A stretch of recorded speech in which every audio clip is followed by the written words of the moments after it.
Hello and welcome back, manredFC again. Now we're moving on to team number 4 on the table, which is Burnley. However, we all know before I start, iPad is on, 5 minutes, bang, let's do this. Now the reason I think Burnley have been so consistent in the league is for one reason alone, and that is Sean Dyche. I think he manages to work miracles on what you would consider a shoestring budget and maybe not a very ambitious club going forward. Obviously there's a bit of talk, and I've read a few things about, is he going to stay as your manager, isn't he? Where can he go from here? He's achieved a lot there. Where's the next stage of his career? I think him staying at your club is a massively important cog in your survival within the Premier League.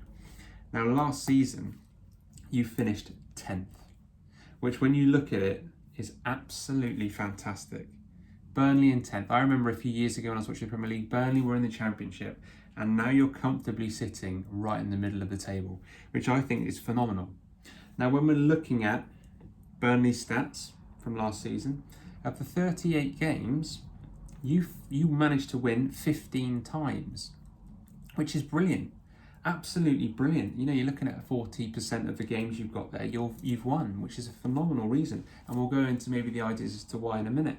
You've got 9 draws as well as that. So out of the 38 games, you're unbeaten for 24 of them, which obviously tells us why you're exactly in mid-table in 10th from last season. 14 losses, which is absolutely fine. Now, this is quite interesting. With Burnley, of the 38 games, you scored 43 times. So obviously you don't have games where you score a massive amount.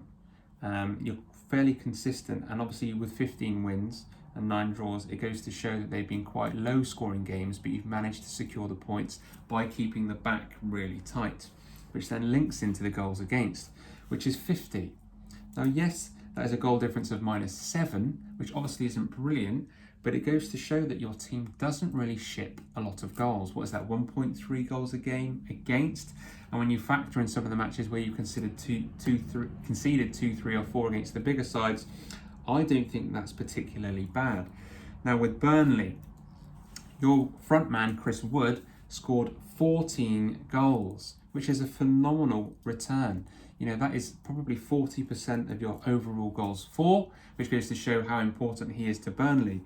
Do you think you'll be able to keep hold of him? Potentially. But not only that, I think your goalkeeper is also another reason as to why you've done so well. Obviously extremely hotly contested, and we also believe he's potentially one of the best goalkeepers for England and should potentially start. If you're looking at him, Dean Henderson, I certainly think those two are above Pickford. So you've potentially got a goalkeeper there that could be an international number 1. Is he going to stay? I know that he's been linked with clubs like Chelsea because of obviously their problems, but I'm going to judge obviously what I see happening next season based on the players you've got now. Now when we're looking at your record, very consistent across the board. So your home record is pretty much identical to your away record. 28 points secured at home and 26 points secured away, losing 7 both home and away. Now that shows a consistency. It shows that you don't rely on your home being a fortress, which I think lends itself to being more successful next season. Now having said that, Burnley, I think you are going to finish 13th.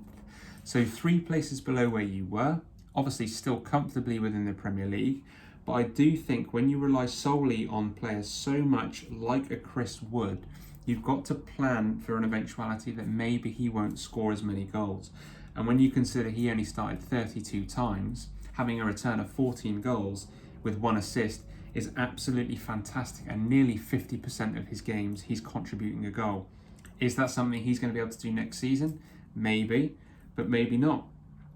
When we're then looking at what comes next, if you take Chris Wood out of the team, you've got Dwight McNeil and Ashley Westwood that help assist a lot of goals, but they don't necessarily score a lot. You've got Jay Rodriguez with 8, Ashley Barnes with 6, but not a lot else beyond that.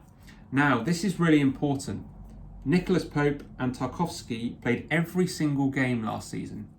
Now that is a phenomenal return. Neither of them are injury prone, as you can see, but what should happen if one of them leaves or both of them miss some games? Your defence could become a bit more shaky, and that is why I believe that you'll finish 13th and not 10th. Now that is a comfortable position to be in, And I think you should be really happy with that. And I think I'm quite happy with that as well. I think that's where you'll finish. So tell me what you think about that. Bang on 5 minutes. I'm really happy with that. So give it a like, give it a subscribe, and I'll see you again next time.